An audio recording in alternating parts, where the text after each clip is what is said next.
natin gawin yan. Teka, may kwento ako. Totoo na nalulugi na yung negosyo ko. Meron din akong konting utang. Kaya no isang gabi kinuha ko to.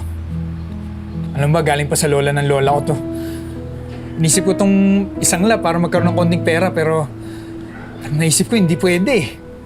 Kasi balang araw, isusuot ko to sa'yo. Tiya, ito na yung araw na to eh. This is the moment.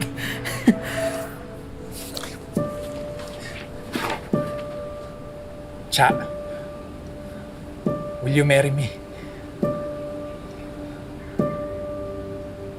Ton, Cha. Lahat ng problema masusolusyonan natin. Basta magkasama tayo. Ano? Pakakasalan mo na ba ako?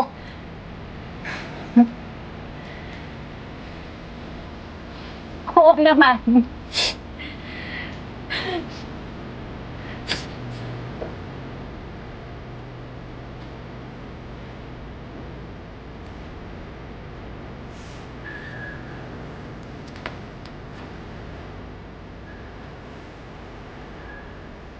Mahal kita. Sasabihin ko na talaga kay Joy yung tungkol sa atin. Gusto mo, tayong dalawa na ang magsabi sa kanya. Hindi na. Sa aming dalawa na tumating na. Yeah. Joy? Po.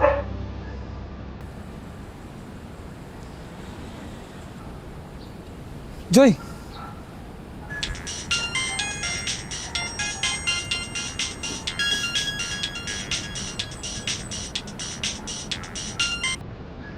Ino, hindi ako nakikipaglokohan sa'yo ah. Hindi ko na kasi alam kung paano ako makakausap eh. Magsistay na ako sa probinsya. Uwi ka ng Dumaguete? Actually, isa din yun sa rason kung bakit. Nakakuha akong scholarship.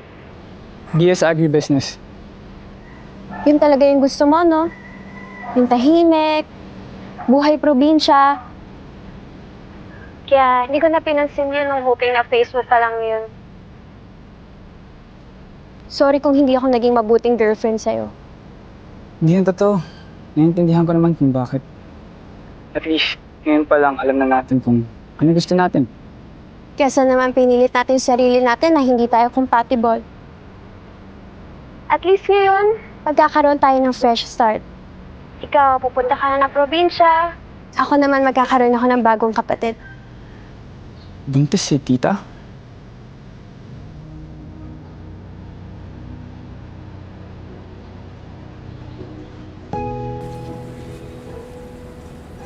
Ayaw nga ni Mama na mangialam ako eh. Pero as pakailamerang bestie / daughter, minessage ko yung lalaki niya. Sabi ko panindigan na si Mama. Speaking of the devil, tumatawag na si Eman. Bye! Hoy, Eman! Alam mo ba kung gaano kamahal magpalaki ng bata ngayon? Mahal na nga ng sibuyas eh. Ano, kailan ka ba magpapakita, ha?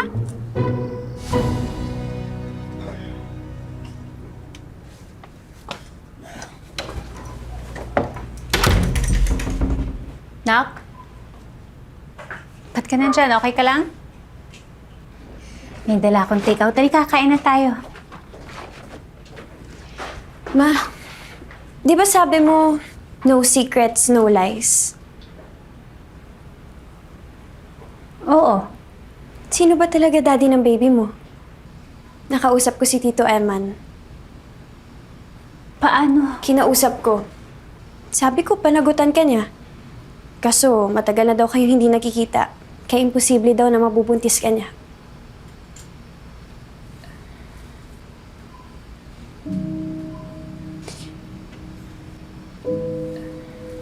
Ano to? Ano yan? Wala. Sinulat ko lang yan. Ma.